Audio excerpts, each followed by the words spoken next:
CRD, Clínica Radiológica Dentária, Avenida 7 de Setembro, edifício Geoffrey Maia, 505, sala 803.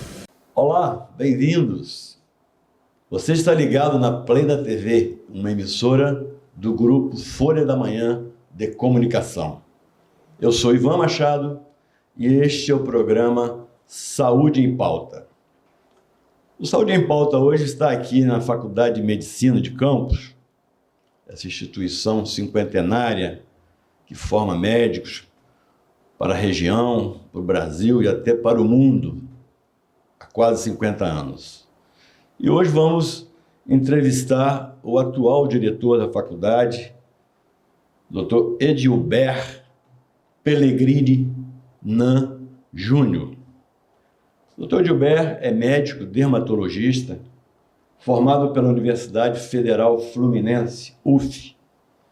É mestre em dermatologia, também pela UF. Tem MBA em gestão em saúde na Fundação Getúlio Vargas. É professor em dermatologia da Faculdade de Medicina de Campos e também na UFRJ em Macaé. O Dr. Edilber vai falar sobre infecções sexualmente transmissíveis. Dr. Edilber, muito obrigado por receber o Saúde em Pauta aqui nessa instituição tão bem conceituada, na qual o senhor e a sua diretoria vem fazendo uma grande gestão reconhecida publicamente na nossa cidade e na região, no estado e até no Brasil. Muito obrigado por receber a nossa equipe para falar desse assunto de tão relevante interesse para a população, as infecções sexualmente transmissíveis. Eu que te agradeço, Ivan, pelo carinho que você tem dado à faculdade, pelas homenagens que você tem feito na Câmara e principalmente por essa oportunidade de poder falar do que você solicitou sobre as infecções sexualmente transmissíveis. Esse é um tema de grande relevância e a gente está aqui à sua disposição. Ok, doutor. Vamos à primeira pergunta, assim, que a população quer saber. O que são infecções sexualmente transmissíveis? Bom, primeiro é muito bom você ter falado em infecções e não em doenças sexualmente transmissíveis, como a maioria das pessoas trata. Até pouco tempo a gente costumava falar isso, né? Exatamente. Mudou a terminologia. A terminologia passou a ser infecções porque um grande número das manifestações das doenças, elas ficam um grande período sem se manifestar. Então a pessoa está infectada, porém sem a manifestação, ou seja, sem a doença sendo apresentada. Tá? Então você está infectado e você não tem a manifestação. E por isso o termo infecção é mais usado hoje do que doença. Em algum momento você vai ter a doença, a manifestação clínica. No caso de uma virose, o vírus está incubado, mas não manifesta clinicamente. Exatamente. E por isso que a terminologia foi isso. Né? E aí, o que são infecções sexualmente transmissíveis? São todos aqueles grupos de infecções que são transmitidas em particular pela relação sexual. Não exclusivamente, mas particularmente, principalmente pelas relações sexuais. E aí é bom a gente tocar que quando se fala em relações sexuais, não é apenas a relação tradicional entre pênis e vagina. A gente tem relações sexuais com boca, com ânus, e esses meios, esses contatos, eles também são frutos de transmissão. Como preveni-las e como tratá-las? Eu vou deixar o senhor bem à vontade, porque eu sei que o senhor tem uma preparação muito grande nessa área. Então, o senhor fica bem à vontade para falar o tempo que for preciso. Então, vamos lá. A primeira que a gente poderia falar é a hepatite B, que você tem vacina para isso, e vacina há muito tempo. E grande parte da população não se vacina para hepatite B. Essa vacina é disponível na rede pública? Disponível na rede pública, ela é gratuita na rede pública, e você pode, então, se prevenir de uma doença que, se você adquirir, ela pode levar a complicações hepáticas muito graves, a insuficiência hepáticas muito graves, e colocar sua vida em risco. Tipo então, a cirrose hepática pode evoluir para cirrose hepática, por exemplo. Então, assim, a gente podemos dividir, falando de prevenção, né? A gente tem as que são preveníveis, no caso, a hepatite A, a hepatite B, e você tem as que não podem ser prevenidas, né?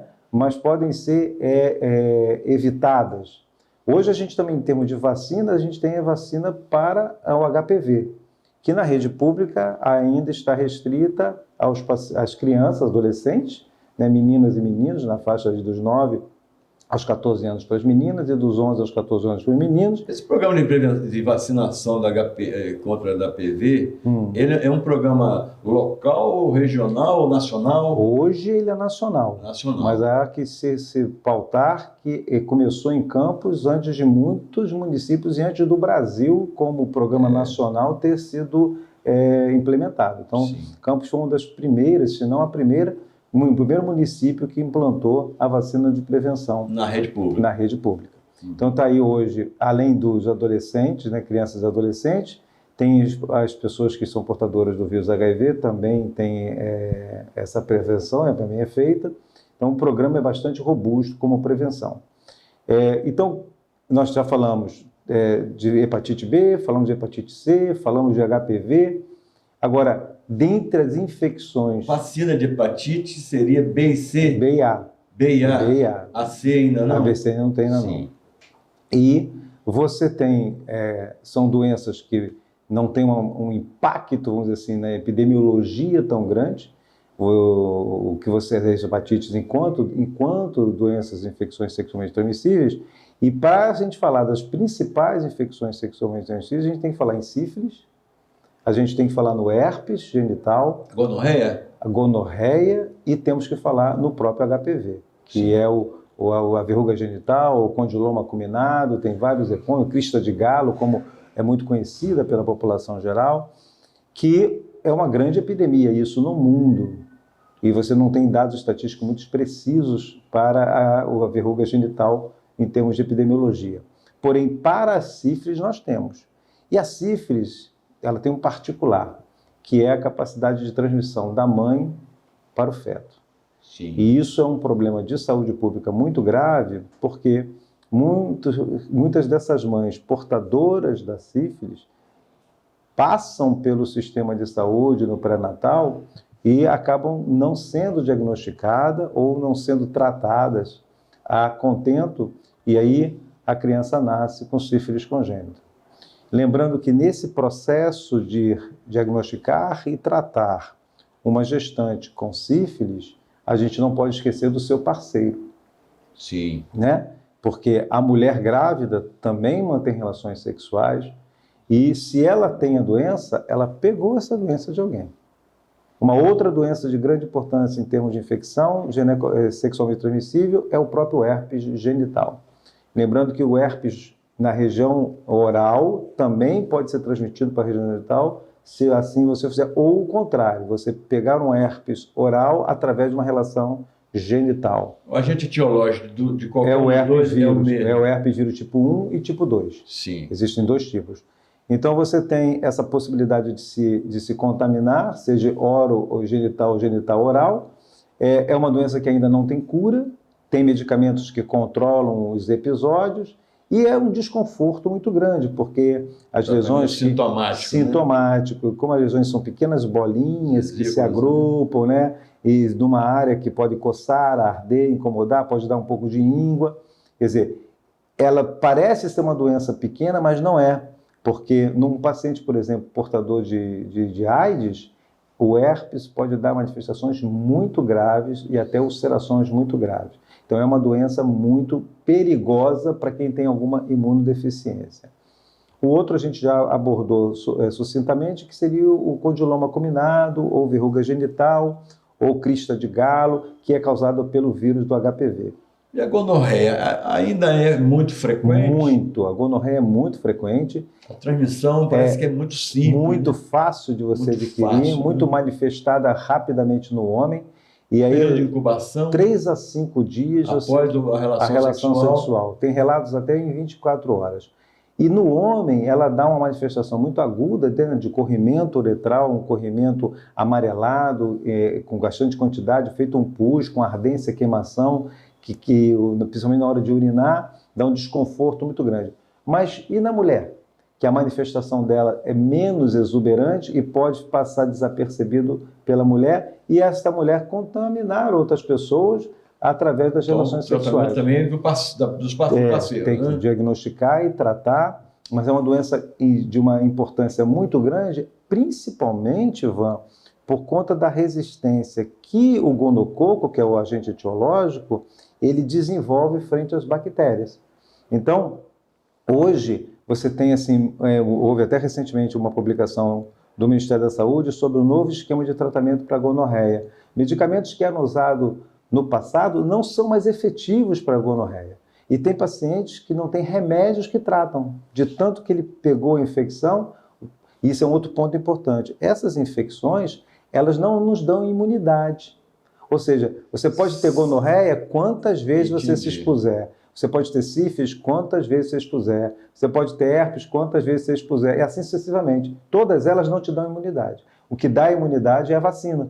Sim. Entendeu? Quer dizer, existe vacina contra a gonorreia? Não existe ainda no mercado. Existe estudo. Existe? Também não. Tudo existe estudo. Estudo. E a vacina do HPV, ela não te impede de ter, mas ela aumenta e muito a tua resistência. Tanto a vacina quadrivalente, que é que tem na rede pública, né?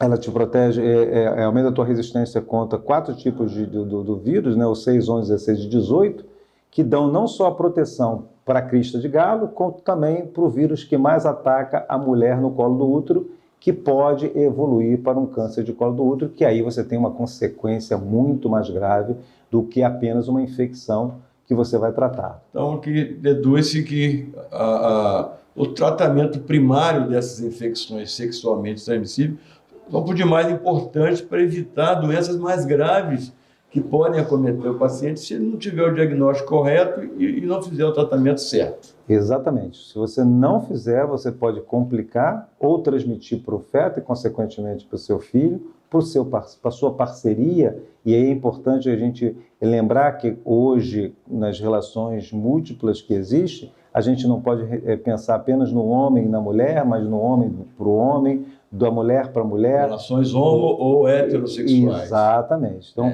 tanto um como o outro pode haver contaminação. Não estão. Exato. E em termos de transmissão, lembrar que a relação anal, por ser uma relação um pouco mais traumática, ela tem uma capacidade de transmissão maior, porque você tem fissurações maiores na relação anal, e isso pode levar a uma infecção com mais facilidade pela exposição do sangue. Então, assim, a transmissão se dá de forma mais intensa. Doutor, tratamento, diagnóstico, tratamento, a gente vê que a medicina evolui e tudo, mas nada como a prevenção, né? E quais seriam, assim, os caminhos da prevenção, né? Além do famoso uso da camisinha. O principal e o mais efetivo e o que tem estudos mostrando a sua efetividade é o uso do preservativo em todas as relações sexuais. E aí a gente encontra estudos... Com parceiros estranhos, né? Exato. Você parceiro cotidiano, já se conhece. O parceiro... Não é sintoma. Mas aí existe uma coisa importante, Ivan, que a juventude hoje, ela costuma ter parceiros fixos durante períodos de tempo, mas, porém, mais parceiros ao longo da vida. Então, assim, é importante que a gente deixe claro que, para o jovem, mesmo que ele tenha um parceiro fixo já há algum tempo, que ele não deixe de usar o preservativo, porque ele não sabe quanto tempo vai durar aquela relação. Sim. Então, você imagina um jovem que começa a sua atividade aos seus 17, 18 anos ou antes, né? Isso varia muito, e até ter uma parceira, como dizer, que ele escolha como sua ou seu parceiro, né? Tanto homem quanto mulher, ele pode ter tido aí 4, 5, 6 parceiras. No meio do caminho desse ter mas por longo contaminado. tempo, exato. Então, assim, a gente aconselha... E ele pode estar até assintomático e transmitir, Isso, né? Então, isso é o primeiro ponto. E lembrando que o uso do preservativo, muitas vezes, é desconsiderado ou esquecido quando a pessoa ingere álcool ou drogas ilícitas. Sim. Nesse caso, normalmente, o nosso poder discricionário cai bastante. Então, esse é um outro ponto que é mais frequente também. Então, são coisas importantes que a gente tem que lembrar, tá certo? Doutor, a gente está caminhando para o final, mas não posso deixar de fazer duas perguntas rapidamente. A primeira seria: qual a diferença entre ter o vírus da imunodeficiência adquirida, HIV, e estar com a síndrome da imunodeficiência adquirida, AIDS? Qual a diferença? A diferença principal é que a pessoa pode ter o vírus do HIV e não saber. Sim. E, por não saber, contaminar outros e deixar que a doença evolua. Está contaminado, não tem sintoma. Não tem a síndrome sintoma. não se manifesta. Isso pode ficar durante muito tempo, enquanto o vírus vai consumindo as suas defesas do organismo. E aí isso é fundamental que ele faça o teste do HIV para saber se tem ou não tem a doença. Quando vai doar sangue, eles fazem ali na hora? Fazem. O resultado é na hora ali, Eles libera ou não para a doação? Exatamente. Isso seguro aquilo? Muito seguro. A doação do sangue e o uso do sangue no Brasil é uma das coisas mais seguras que se tem. Então é muito importante a sua colocação. Então você ter a doença e não saber é muito pior. Por quê? Houve uma mudança muito grande na conduta do paciente portador do HIV.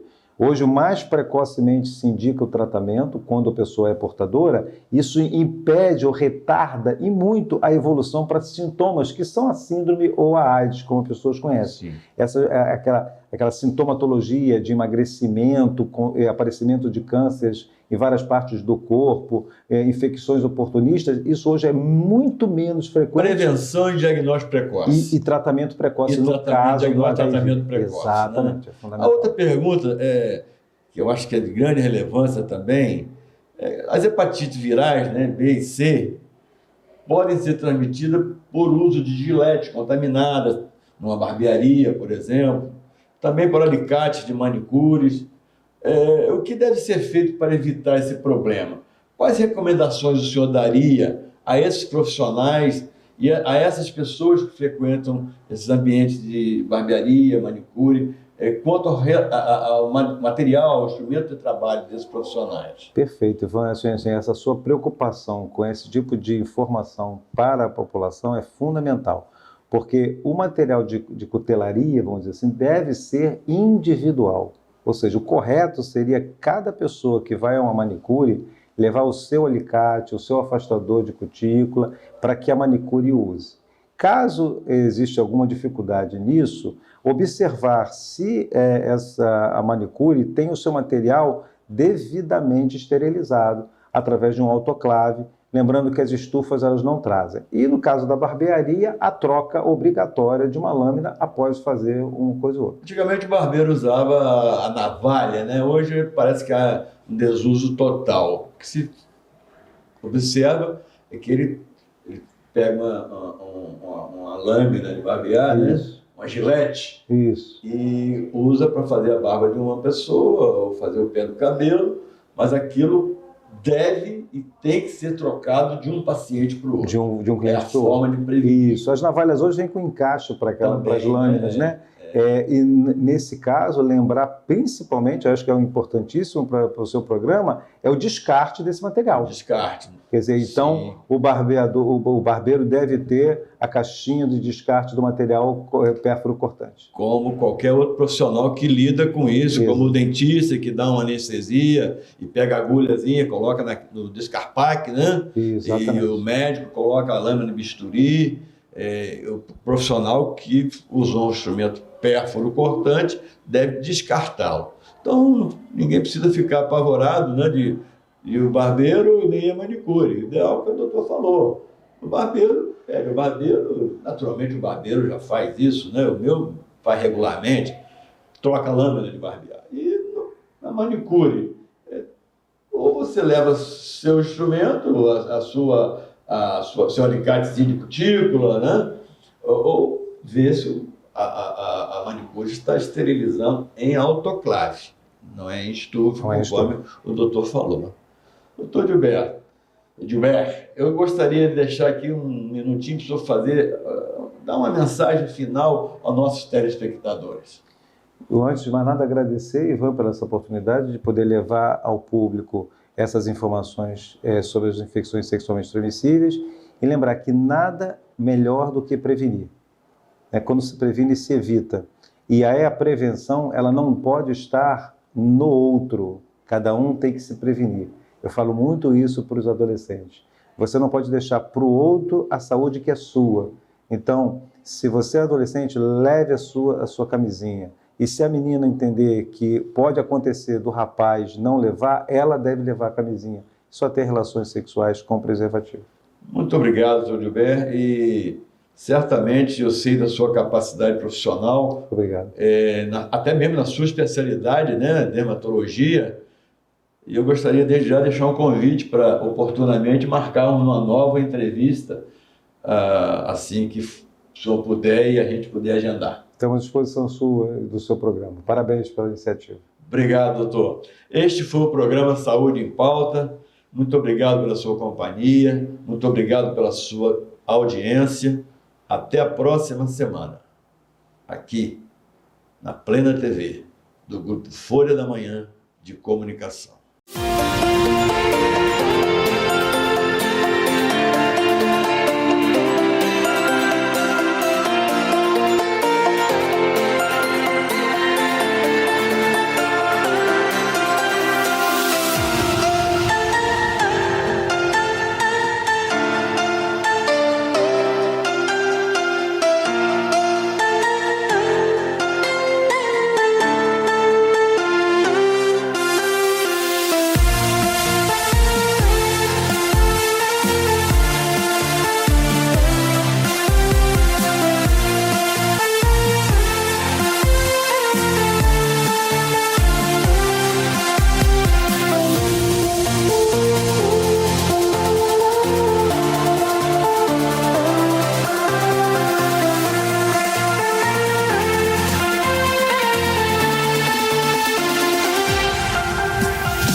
Instituto Odontológico Norte Fluminense, salas totalmente climatizadas e equipamento de alta qualidade. Rua Cornélio Bastos, número 17.